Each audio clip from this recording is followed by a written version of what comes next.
Ages ago, our primordial ancestors came down from the trees. As we slowly adapted, our habits changed as well. As we evolved, we sought new ways to push ourselves and expand. Instead of moving upwards, we went out. Ever since then, life has been on the ground and not in the trees. Yet some of us today have not lost that spirit of our ancestors and sought to climb freely once again. As you can guess, my goal is centered in rock climbing, to bouldering to be specific. Yet my message is much more broad because, to be frank, not much of you care about bouldering and would rather not listen to me bore you about something you are not interested in.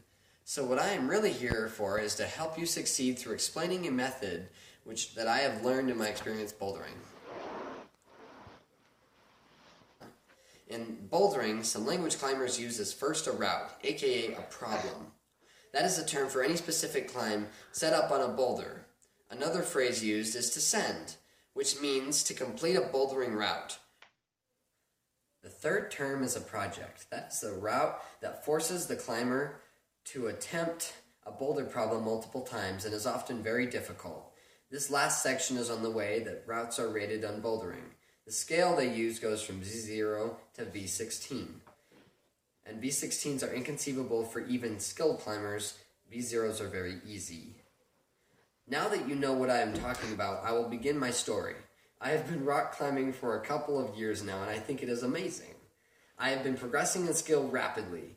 Recently, I have been shooting to send a route with a V8 difficulty. A V8 is considered on the borderline between advanced and expert, and sending a V8 is a significant accomplishment for any climber. So around last October, I started planning to send a V8. I decided to try some V8 routes at my local bouldering gym and see how hard they were for me. I secretly hoped I would find an easy V8, make it my project, and send it within the month, hoping to finish this English project early. I had no such luck, and I knew I was not prepared to project a V8 yet.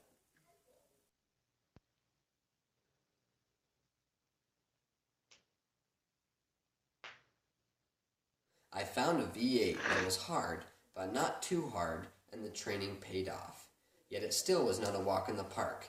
I felt much stronger, and I could see that I had improved, but I did not send my project on the first day or the next.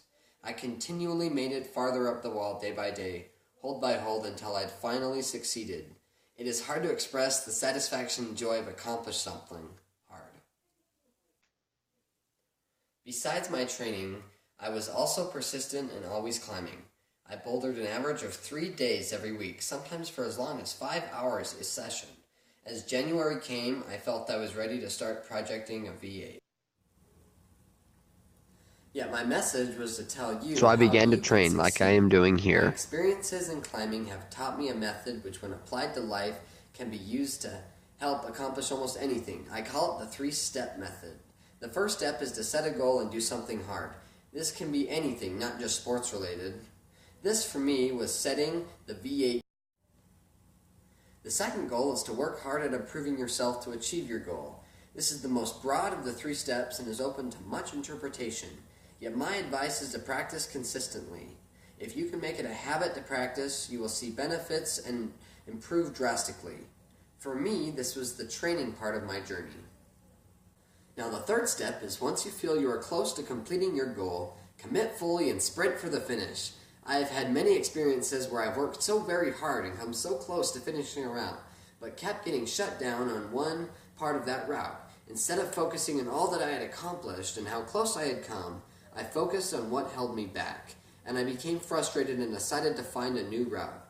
We are often afraid of hard work, but when we fully commit ourselves, truly then can we realize what our potential is. As Yoda states, do or do not, there is no try.